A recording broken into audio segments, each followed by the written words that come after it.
guys, it's Selena from Niche, and today I'm here with Sunny, also known as BabyRain, and we are filming for our Why Do I Love series, and this is the pole dance edition. Let's go! The biggest misconception of pole is that it plays on the sexual expression you see in pole is specifically targeted to men. I think that's the biggest misconception because yes, it originated from strip clubs, and because in strip clubs the main audiences are men. That's true, that's facts. But modern pole, they do it mainly to explore their own feminine sexuality.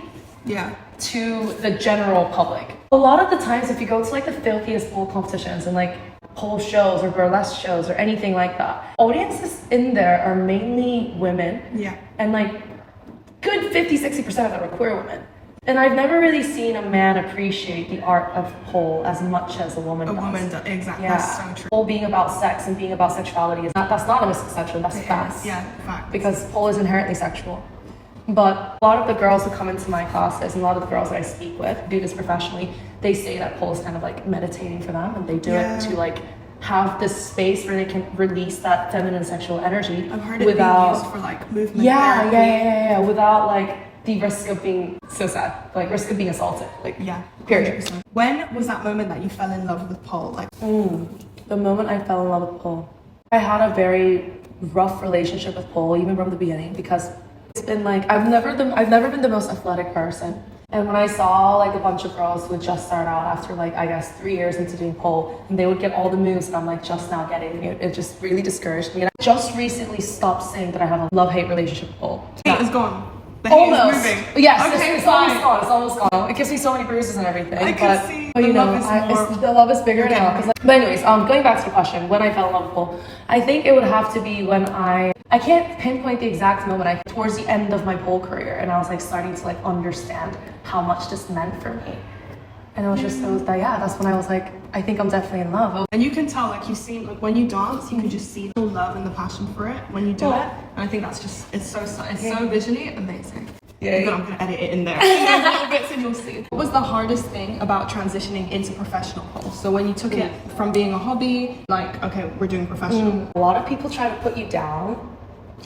Really? Put you down when you try and transition into professional pole. Doing neuroscience at a prestigious university, and then I graduated without the master's and just graduated bachelor's because I wanted to start off my pole career when I was younger. But it's even my flatmate, he was oh yeah, now I'm gonna have to explain to people that I live with a pole dancer instead of saying that I live with a UCL neuroscience student. And I was probably didn't mean any harm, in that way, but it did kind of make me take a little step back. And it's a lot of those little things, especially from men around me, where I tell them I'm a pole dancer, and I can tell they're kind of oh. But it's also I had this girl the other day at a party ask me oh, can you make a full-time living off a pole? What kind of question is that? Why would you ask that? And then she goes, oh yeah, you should be really worried. You must be really worried in case you get an injury in the future. Everyone gets injured in the pole world. What are you gonna do when you get injured? And I was you're making it sound. Yeah, she asked me this question, and I was I know why you're asking me these things. I know what you're trying to get out of the whole. But when I was first transitioning, not here necessarily, but even in Korea as well, sometimes there will always be someone who's telling you oh, you're not good enough. Why are you being professional? And really? And even pre-existing professional pole dancers, they'll try and I guess gatekeep you sometimes. And also people asking you for free shit all the time. I don't do anything unless I get paid for it or I agree with the sentiment behind it. 100%. I'm not gonna do a gig without a down payment. If you're saying I'm getting paid in tips, in tips. There was an event recently. You'll see it. They're gonna be is this about me? No, but it could be about anyone. Yeah. Anyone. I mean, the girl from party. If the shoe fits. Yeah, she's gonna DM me being I can't. Why was you talking? I was just asking. I just wanted to know. I didn't mean it. I don't care. Paid in tips. No, there was an event. They were we're gonna give you £20 as travel stipend, and then you're gonna get paid in tips. And then you're gonna and the shift is from 10 p.m. to 1 or something, and then we don't take a house fee, by the way, but we take a small commission of 20% of the tips. I was reading back the email and the contract and everything, and I was wait, I thought there was a down payment, there should be a flat fee, right? And they're no, there's no flat fee. That was and I didn't even bother responding at that point. I was like, nah. There's a lot of big figures in the pole industry in London, especially, who's like really trying to make that change. You know, the Black Stage founder, Layla, she's like, she's amazing. She's doing all of this work, and like that movement, because we have Backstage, no one can set the bar any lower anymore. Exactly. They grow massively. They're huge. I've been stalking everyone. Yeah, they're so big. Yeah. Can't bargain with the dancers anymore. That's just not the way it is. You have to give us a flat fee. If you're using our bodies, if you're using our skills, even like our images to like sell an event, you have to value us for that. And if you're not doing it, no one's gonna do your shit anymore. So, last question. What was the most pivotal moment in your pole journey? This was like, I guess, mid-COVID. So I had just come back home from staying in London around like March 2020. I ran out of London because they were locking everything down. Yeah, everyone was out, So I went to Korea, and then this was like December-ish again. And I was, at that point, I had been taking like heels choreo lessons from the same girl I was talking about at the beginning, a.ka. She had opened her own studio, right? And I met a friend there, and I was at her house at one point, and we were just watching pole videos on YouTube, and she was like, oh, you have to watch this girl. She came to the competition, Exotic Generation Asia in 2019, and we were all obsessed. And I was like, okay, cool, let's watch.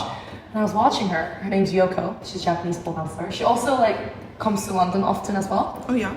And her performance, just like, it was just the wildest shit I've ever seen in my life. It was so unapologetically sexy, and it wasn't even sexy, it was filthy, it was disgusting, it was nasty as shit. I was like, wow.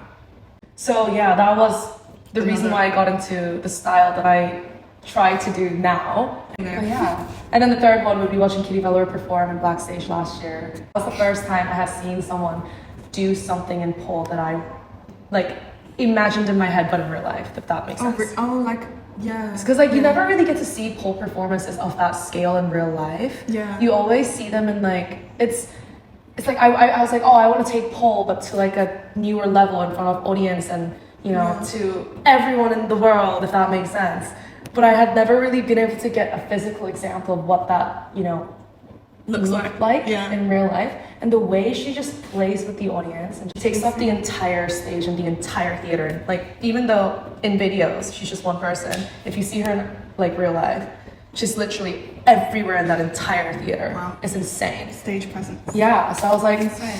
I cried 4 times that night, and I ran away from her because I was like, this is so embarrassing, Kate. Don't look at me. Don't ever look at me again. And I ran away. And now she comments on my posts sometimes. If you guys put this on, you have to warn me before because it's so embarrassing. But every time Yoko or Kitty comments on any of my posts, I like screenshot the little post. And I post it on my close friends story, and I'm like, guys, look. Be like, that's the sweetest thing ever. Oh my god, no, but I hear that. Like, I get that. It's like with you, like after looking at your social media and stuff and like going through your comments like a stalker, I realize like you're that for like quite a lot of people as well. And I feel like a lot of times you don't realize it, but it's like people are literally in your comments like, this is like my aspiration, this is my end goal, this is like what I dream to do. And it's like, it's great to show that kind of appreciation to who inspires you. No, seriously, no, but